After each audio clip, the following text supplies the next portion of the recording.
Welcome back to Whisky Whims with me, Stuart. Today we've got a Staoisha 2013 from Rattray, bottled at 59.1% ABV. It was about 45 to 50 pound when it first released. 6-year-old, cask strength, distilled in 2013 and bottled in 2019. Only 135 bottles, and Staoisha obviously being heavily peated bunnahabhain. So I've reviewed this signatory vintage on the channel, which is also a 2013. These have been sitting in the barrel. As you can see, I'm pretty far down them. When I was going through a proper peat phase, I've stepped back from peat for a little bit, but yeah, I'm getting back into it. So I thought I'd review this 2013 Staoisha from Rattray. And interestingly, this signatory is also 2013, but it's a year older, and I've really enjoyed this. This is 46% ABV, so we'll see how the higher 59.1% goes up against the lesser ABV. On the nose, lots of crustaceans, seafood, lots of seaweed, coastal for sure, proper maritime feel to it. There's it's just going to be almost very generic, heavily peated whiskies, Islay whiskies. There's campfire, there's charring, there's ash. I think this has been recharred, but there's definitely a charring element to the nose. It's like it's like a proper campfire, bonfire, whatever you want to call it. It's a little meaty as well, like a little sulphuric, maybe not sulphuric. Can meat be described as sulphuric? Like a steak. A little meaty with a little kind of maybe sulphuric isn't the right word. Maybe it's just like iron, like the blood of the meat of the steak. Like a little meaty, like raw meat, raw beef. It's peated for sure. The ABV slightly evident. But I don't think it needs water. I've drunk this as far down as this point and not really added water to it. It's quite light in colour, as you can see. It's just purely bourbon. Refill hogshead, I believe, or bourbon hogshead. Yeah, there's a little bit of heather there as well on the nose. A little kind of floral, herbaceous aspect to it. A lovely nose, definitely if you're in the mood for peat. The palate.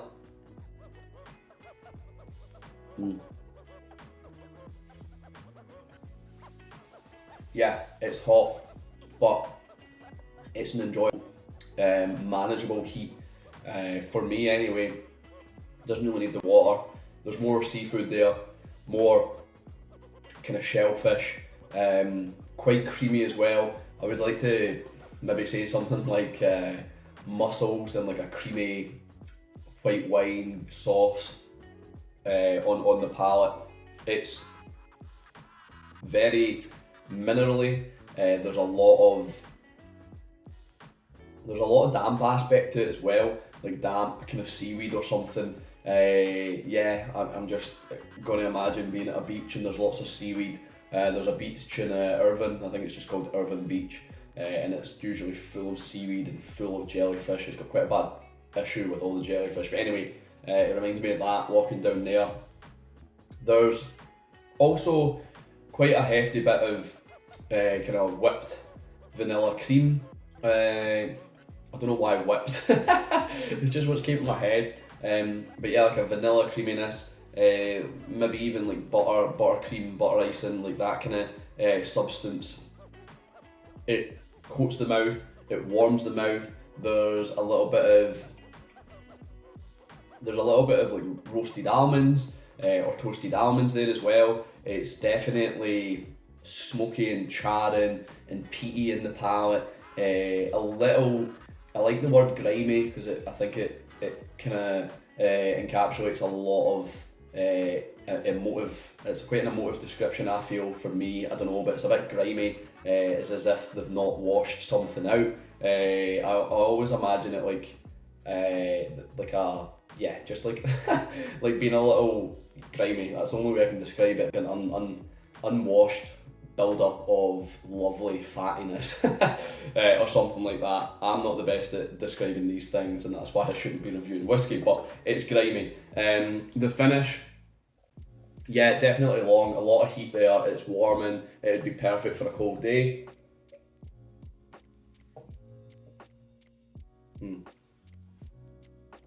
The finish has got lots of nuts, but quite specifically macadamia. Macadamia nuts in the finish. It's actually very well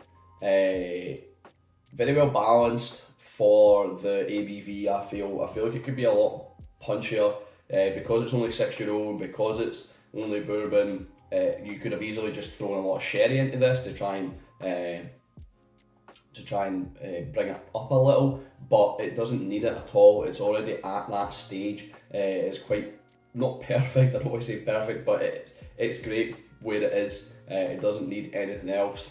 What else is in the finish? There's maybe a little bit of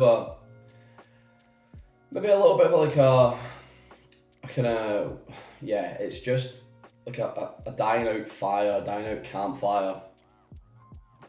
It's hella creamy in the finish. I'm just constantly getting this creamy aspect to it. It's fantastic. It's an enjoyable dram.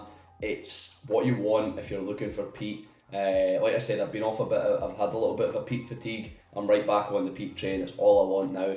And once again, I'll probably end up ruining my palate and throwing myself off peat, but I'll take it whilst I can. So we'll get down to the review. If you're new here, how I rate my whiskies is on 3 factors. Would I buy it again? Do I think it's worth it? And would I recommend it? If we get 1 out of 3, it's a whiskey bin. If we get 2 out of 3, it's a whiskey win.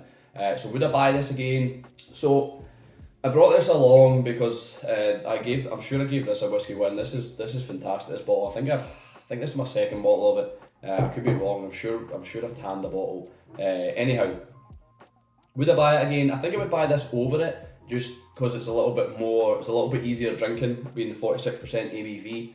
But I still enjoy this enough that if I wanted a little bit more of a hit, I would buy it again. So like I say, I'm sure I've bought another bottle of this, but I've not yet bought another bottle of this. So I'd possibly buy it again. It's a bit on the fence. Would I recommend it? Yeah. If you like heavily peated whiskies, you're going to like this. If you don't, then you're not going to like it, of course. But I would definitely recommend it. And is it worth £45? Without a doubt. Only 6-year-old. It's independently bottled, yeah, but cask strength, all that good stuff. So I think it's definitely worth £45. So it's a whiskey win on this occasion. That's all I've really got to say on this one. So yeah, thanks for watching. I've been Stuart. This has been Whisky Whims. I'll see you later.